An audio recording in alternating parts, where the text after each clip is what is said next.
Vamos considerar agora o caso da integração de funções de três variáveis. Então, nós vamos considerar aqui uma função definida numa região B, que é um subconjunto do R3, nos reais, uma função, e eu vou considerar agora um paralelepípedo, né? Ou seja, o produto cartesiano de três intervalos, um em cada eixo, intervalo AB no eixo X, o intervalo CD no eixo Y, o intervalo RAS no eixo Z, de tal forma que essa região B está contida nesse paralelepípedo R. Bom, a gente vai seguir o mesmo processo que a gente fez para funções de duas variáveis. Então, vamos particionar cada um dos intervalos AB, CD e RS, tá? Então, o AB vai ser particionado por valores de x, de um único índice, né? x0, x1 até xm. O C de y0, y1 até yn. E o R de z0, z1 até zp, tá? Até atingir o valor S. E agora a gente vai considerar, então, essas subdivisões dos intervalos para gerar uma partição do meu paralelepípedo. Então, eu tenho aqui que a partição do meu paralelepípedo vai ser dado pelo conjunto dos pontos xi, yj, zk, onde o i varia de 0 a n, o j varia de 0 a m e o k varia de 0 a p. Então, estou fazendo todas as combinações possíveis dos pontos. Cada um desses pontos vai delimitar um paralelepípedo interno, de tal forma que quando eu pego um ponto xi, yj, zk da minha partição, eu posso considerar os valores que estão entre esse ponto e o ponto anterior. Então, o paralelepípedo RIJK vai ser todos os valores de x tal que o x está entre xi menos 1 e xi, o y está entre yj menos 1 e yj, e o z está entre zk menos 1 e zk. Bom, da mesma forma como nós fizemos no caso de duas variáveis, onde a gente pegava um ponto arbitrário dentro do subretângulo, aqui a gente vai pegar um ponto arbitrário dentro do do paralelepípedo interno, né? Eu vou chamar aqui o x maiúsculo IJK como sendo o ponto, dados as coordenadas x e j, y e j, z e j, tá? Não há perigo de confundir aqui com os limites das partições, já que aqui tem um índice só e aqui eu tenho dois índices, tá? Então são valores diferentes. Então eu vou considerar esses pontos. E a partir daí eu vou definir então a minha soma de Riemann, né? A soma de Riemann associada à partição P e o paralelepípedo R vai ser justamente a soma sobre os três índices, já que eu vou somar em cada paralelepípedo interno, né? Do valor da minha função f barra, que é minha f modificada, vezes os tamanhos de cada um, em cada um dos eixos, né? Que vai gerar o ΔXi, o ΔYJ, o ΔZK, onde ΔXi é xi menos 1, ΔYJ é yj menos yj menos 1, e o ΔZK é zk menos 1. Tá?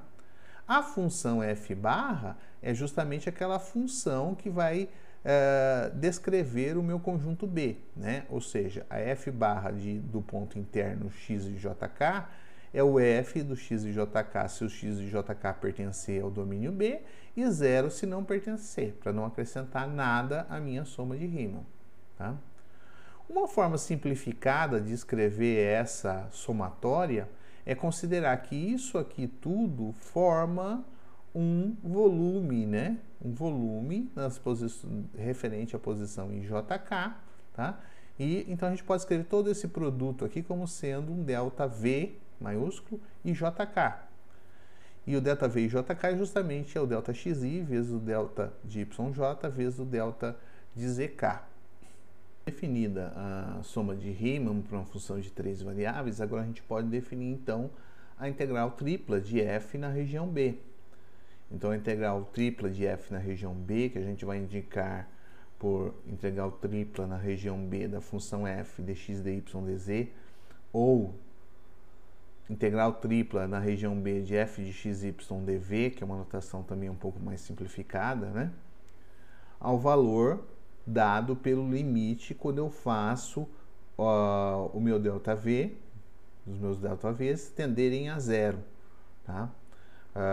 Então isso se implica necessariamente que cada ΔXi, ΔYi, YJ e ΔZK todos tendem a zero, desde que esse limite existe. Então, se esse limite existe, esse limite corresponde à minha integral tripla e, nesse caso, digo que a f é integrável na região B.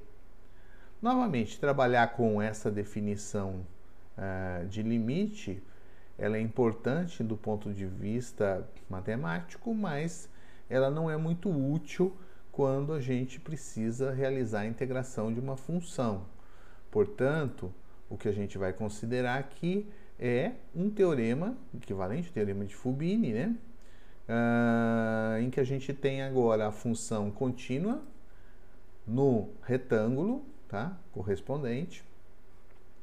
E aí diz que a integral em cima desse retângulo da minha função, né, a integral tripla, corresponde à integral iterada para cada um dos eixos. Então, eu integro na região AB para o eixo X, na região CD para o eixo Y e na região RZ para o eixo Z. Tá? Essa integral iterada, na verdade, ela pode ser considerada em qualquer ordem. Isso também é garantido pelo teorema. Eu posso integrar primeiro o Z, depois o Y, depois o X. Tá? Mas como são várias opções, 5 opções, né, de combinação possíveis, fica inviável colocar aqui nesse slide. Mas fica claro que eu posso fazer essa integração iterada em qualquer direção ou em qualquer ordem que for desejado. Vamos ver agora um exemplo. Então eu quero aqui calcular a integral tripla da função f de x, y, z igual a x, y, z ao quadrado, num paralelepípedo dado pelo produto cartesiano dos intervalos 0, 1, menos 1, 2 e 0, 3. Então, esse aqui é sempre as variações de x, a variação de y e a variação de z. Essa função é contínua, então a gente pode aplicar o teorema de Fubini. Logo, a integral na região R vai ser dada pela integral de 0 a 3 dz, da integral de menos 1 a 2 dy, integral de 0 a 1 dx.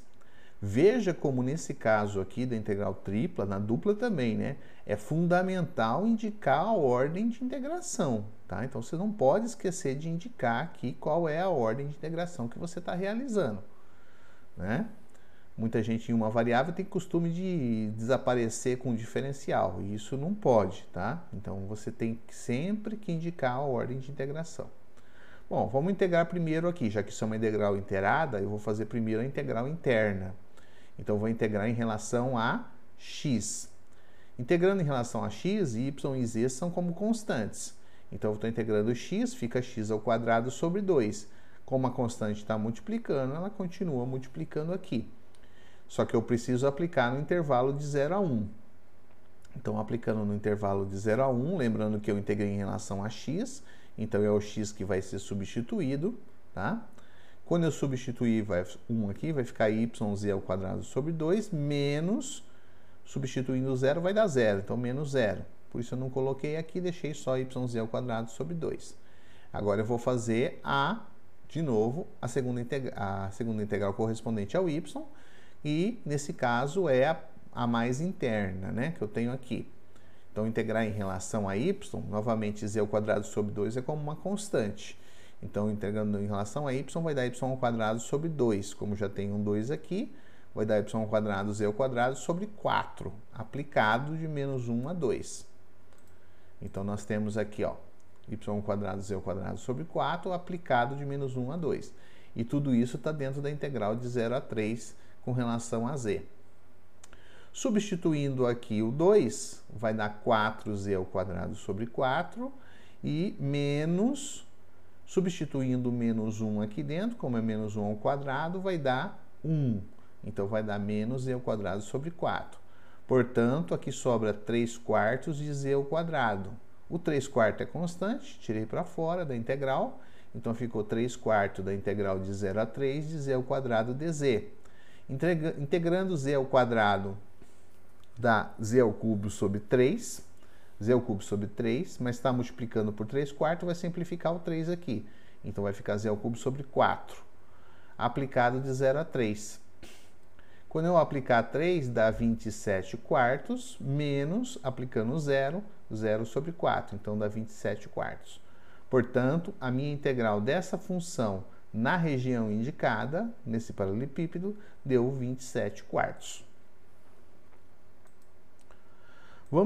Bom, antes da gente passar para outro exemplo, a gente tem também aquela extensão do mesmo corolário que a gente fez para funções de duas variáveis, né? Então, agora eu tenho duas limitações, né? Eu tenho uma limitação agora, percebe o meu x no intervalo AB, os meus y vão estar limitados por C1 e C2, né? Duas funções contínuas, e o meu z vai estar limitado por D1, D2. Ou seja, o que está acontecendo aqui? Eu estou considerando regiões que são descritas por certas funções e não mais por retângulos, tá? No caso de duas variáveis, a gente tinha, em geral, o x variando no intervalo e o y limitado por duas funções. Só que agora eu tenho três variáveis. Então, o x está no intervalo, o y vai estar limitado entre duas funções de x, e o z vai estar limitado entre duas funções de x e y, que são valores anteriores. Tá? Então, dessa forma, desde que, é claro, a minha função C1 seja menor ou igual a C2, ela não pode em nenhum momento ser maior que a C2, a D1 menor ou igual a D2, para todo ponto do R2, com o x no AB e o c dentro da faixa limite, e o y, desculpe, dentro da faixa limite de C1 a C2. Se essas condições forem satisfeitas e a função for contínua no conjunto delimitado por essas restrições, então a integral na região B vai ser dado pela integral iterada de A a B dx, de C1x até C2x dy, e de D1xy até D2xy em relação a z. Tá? Ou seja, eu posso fazer as integrações, mesmo que os limites aqui sejam funções. Novamente, nós fizemos um caso aqui em que o x está restrito ao intervalo AB. Tá? Mas aqui ocorre o mesmo que aconteceu no caso de duas variáveis. Ou seja, eu posso, por exemplo, ter uma restrição para o y.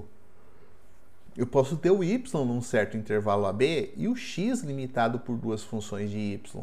Tá? Então, eu ponho em considerar todos esses casos. Então, esses casos todos podem ser feitos conforme for necessário. Tá? Eu posso reescrevê-las da forma que forem colocadas.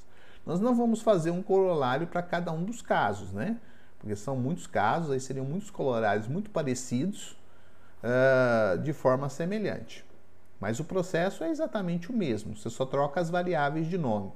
É como se você trocasse o x pelo y de lugar e utilizasse para fazer os demais enunciados. Uma alternativa para o corolário acima é considerar uma projeção da sua região que você quer fazer a integração em um dos planos. Tá? Então, se você pegar, por exemplo,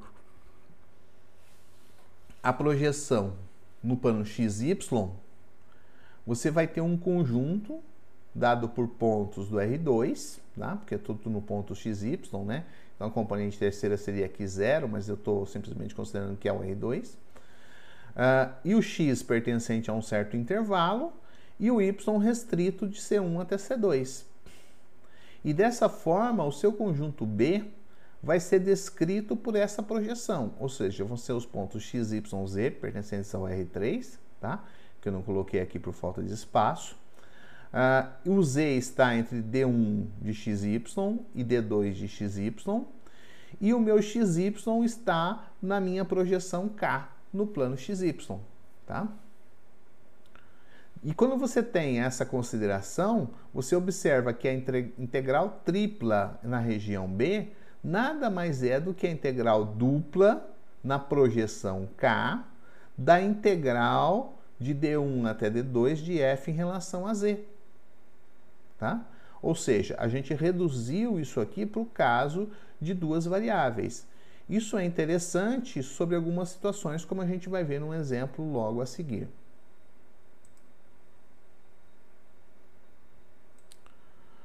Bom, o primeiro exemplo a gente vai fazer pela forma tradicional. Então, eu vou considerar aqui cálculo integral da função tripla, né, da função f de x, y, z igual a x, onde a região B é dada por x pertencente a 0, 1, o y entre o 0 e o x, e o z entre o 0 e o x mais y. Tá? Bom, nessas condições, a gente observa que a integral na região B de x dv vai ser a integral de 0 a 1 da integral de 0 a x, né? 0 a 1 com relação a x, 0 a x com relação a y e 0 a x mais y com relação a z, da função x. Então, fazendo aqui a primeira integração em relação a z, como x é uma constante em relação a z, a integral da xz, aplicado de 0 a x mais y. Portanto, quando eu aplico de 0 a x mais y, vai ser x vezes x mais y menos x vezes 0. Então, fica x vezes x mais y, que dá x ao quadrado mais xy. E agora eu vou integrar em relação a y. Integrando em relação a y, x ao quadrado é constante. Então, vai aparecer x ao quadrado y mais x y ao quadrado sobre 2. Portanto, nós temos aqui x ao quadrado y mais xy ao quadrado sobre 2, aplicado de 0 a x, que é o meu intervalo de integração que foi feito em relação a y. Substituindo aqui na variável y, eu tenho x ao quadrado vai dar x ao cubo. Eu tenho x vezes x ao quadrado vai dar x ao cubo sobre 2. Quando eu substituir 0 no y, vai dar 0. Então, desaparece o termo que está subtraindo, né?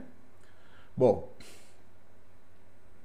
mas x ao cubo mais x ao cubo sobre 2 é 3 meios que multiplica x ao cubo. Então, tirei o 3 meio aqui em evidência.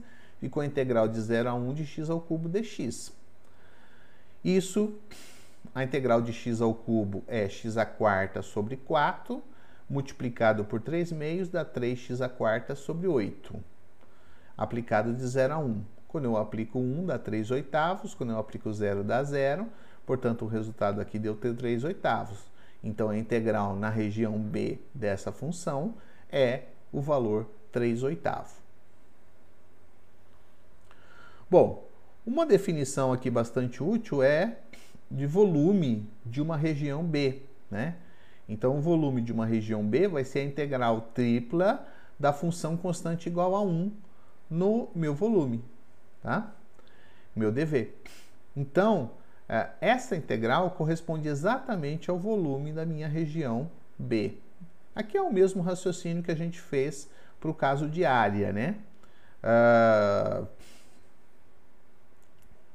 Em que a gente calculou a área simplesmente fazendo a integral dupla da função constante igual a 1. Esse segundo exemplo, que a gente vai fazer agora de integração tripla, exemplo 3 no total, né? Ele é interessante porque a gente vai fazer usando aquela técnica de projeção, tá? E ela é útil por causa da mudança de variável que a gente vai precisar fazer. Bom, vou calcular então o volume da esfera de raio R com R maior que 0 fixo, tá? Ou seja, são os pontos do R3, tal que x ao quadrado mais y ao quadrado mais z ao quadrado é menor ou igual a r ao quadrado. Então, eu vou considerar a projeção desse ponto no plano xy. O plano xy é o plano em que z é igual a 0. Então, se eu estou considerando todos os pontos em que isso acontece, quando eu tenho a projeção para z igual a 0, eu tenho, na verdade, o meu círculo aqui, né? Ou de x ao quadrado mais y ao quadrado menor ou igual a r ao quadrado. Ok? Bom, se eu pegar um ponto xy nessa minha projeção, eu posso determinar quais são os extremos aonde o meu z está percorrendo, né? Ou seja, o extremo onde o meu z está percorrendo é o valor máximo que isso ocorre. E o valor máximo que isso ocorre é quando essa igualdade aqui acontece. Então eu tenho x ao quadrado mais y ao quadrado mais e ao quadrado igual a r ao quadrado, então z vai ser mais ou menos a raiz quadrada de r ao quadrado menos x ao quadrado menos y ao quadrado. Observe que se eu pego um ponto dentro da minha região K, essa raiz está bem definida, não tem problema nenhum, né?